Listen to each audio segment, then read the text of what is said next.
자기 중심성을 극복하기 위해 노력하는 삶. 부자들은 남들도 부자인 줄 안다. 그래서 밥이 없으면 빵을 먹으라고, 빵이 없으면 케이크를 먹으라고 친절하게 조언한다. 체력이 좋은 사람들은 남들도 체력이 좋은 줄 안다. 그래서 쉽게 피곤해하는 사람을 이해하지 못한다. 의지가 박약하기 때문이라고 면박을 주기도 한다. 나이 들어가는 것이 좋은 이유는 이들이 비로소 체력이 안 좋은 사람을 이해할 수 있게 되기 때문이다. 병을 공유해야만 심정을 공유할 수 있는 법이다. 코카콜라를 좋아하는 사람은 남들도 그런 줄 안다. 그래서 펩시콜라를 좋아하는 사람을 이해하지 못한다. 공부를 잘하는 사람은 공부 못하는 사람을 이해하지 못한다. 개를 키우는 사람은 남들도 개를 좋아한다고, 아니 좋아해야 한다고 생각한다. 이렇듯 자기 중심성의 리스트는 끝이 없다.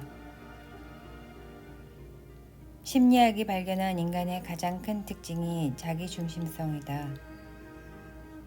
인간은 자신이 세상의 보편적인 존재라고 믿고 싶어 한다. 자기의 생각, 기호, 가치, 정치적 성향이 지극히 상식적이며 다른 사람들에게도 널리 공유되어 있다고 믿고 싶어 한다. 상식적으로 그게 말이 돼? 하면서 의견이 다른 사람을 비난하는 행위는 정상성에 대한 강렬한 욕망의 표출이다. 상식을 들먹이는 이유도 상식적인 나와 비상식적인 소수를 구분하기 위함이다. 이 세상은 나를 포함한 상식적인 다수와 비상식적인 소수로 이루어져 있다고 믿는다. 심리학 연구에 따르면 정상과 상식적인 인간에 대한 욕망은 관계 편중성에 의해 확대 재생산된다. 공부 잘하는 사람들은 자기들끼리 어울리고 자기들끼리 그룹 과외를 한다. 잘생긴 사람들은 잘생긴 사람들끼리 어울려 다닌다. 선거 때마다 당선 가능성이 희박한 후보들이 난립하는 이유도 각자의 주변에는 자신을 지지하는 사람들만 있기 때문이다. 그래서 남들도 자신을 지지하는 줄로 착각하기 쉽다. 개표 후에 생각보다 표가 안 나왔다고 놀라는 후보는 많아도 생각보다 표가 많이 나왔다고 놀라는 후보는 언제나 드물다. 우리의 생각이 잘 바뀌지 않는 이유는 주변 사람들이 바뀌지 않기 때문이다. 누군가의 의식이 바뀌었음을 확인할 수 있는 가장 확실한 방법은 그가 어울리는 사람들이 바뀌었는지를 확인해 보는 것이다. 아직도 그때 그 사람들을 만나고 있다면 그의 생각은 아직 그대로일 가능성이 높다.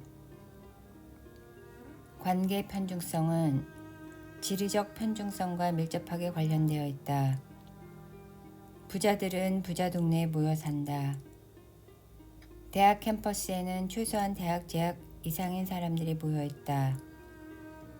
가난한 사람이 부자 동네에 사는 경우는 드물고 고졸자가 대졸 이상의 고학력자들과 한 공간에서 지속적으로 교류하는 일은 흔치 않다.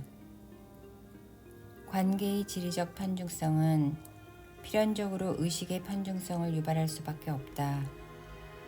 자기중심적 사고를 하는 이유는 자기와 비슷한 사람들과 어울리기 때문이고 자기와 비슷한 사람들과 어울리는 이유는 그들과 지리적으로 근접해 있기 때문이다. 많이 가진 자, 높이 오른 자, 많이 배운 자들과만 평생을 어울려 산 사람은 아무리 합리적이고 객관적인 것처럼 보여도 세상을 보는 시각이 편중될 수밖에 없다. 인간의 격이란 관계의 편중성이 가져오는 의식의 편중성을 인식하고 자기 중심성에서 벗어나려는 노력을 멈추지 않는 것에 있다. 일부러 부의 수준, 교육 수준, 인종, 성별이 다른 사람들과 자주 교류하려는 사람, 다양한 모임 속에 자신을 집어넣어서 관계 편중성으로 인한 의식의 편중성을 극복하려는 사람이 품격 있는 사람이다. 의도적으로 자신의 지리적 한계를 벗어나려는 사람이 멋진 사람이다. 그런 사람들은 우리에게 존경, 경외감, 영감, 통합의 정신, 삶의 고귀함, 의미, 정신의 가치를 전염시킨다. 관계의 지리적 편중과 의식의 편중을 극복하기 위해서는 만나는 사람과 삶의 공간을 바꿔야 한다. 결심만으로 의식을 바꾸는 것은 쉽지 않다. 현대 경영의 구루이자 사상적 리더인 오마이 게니치 역시 인간을 바꾸는 세 가지 방법으로 공간을 바꿀 것, 만나는 사람을 바꿀 것, 그리고 시간을 바꿀 것을 제안한 바 있다. 우리 사회에서 삶의 지리적 공간을 바꾸는 일은 고작 부동산 투자나 자식 교육을 위한 삼천지교로만 치부되고 있다. 지리적 공간을 바꾸는 일이 자신을 접하는 사람을 바꾸는 일이고 그것을 통해 의식의 지평을 넓히는 일이라는 인식을 가질 필요가 있다. 이사를 하기 위한 좋은 시기란 집값이 떨어지는 시기가 아니라 자신의 생각을 바꾸고 싶을 때여야 한다.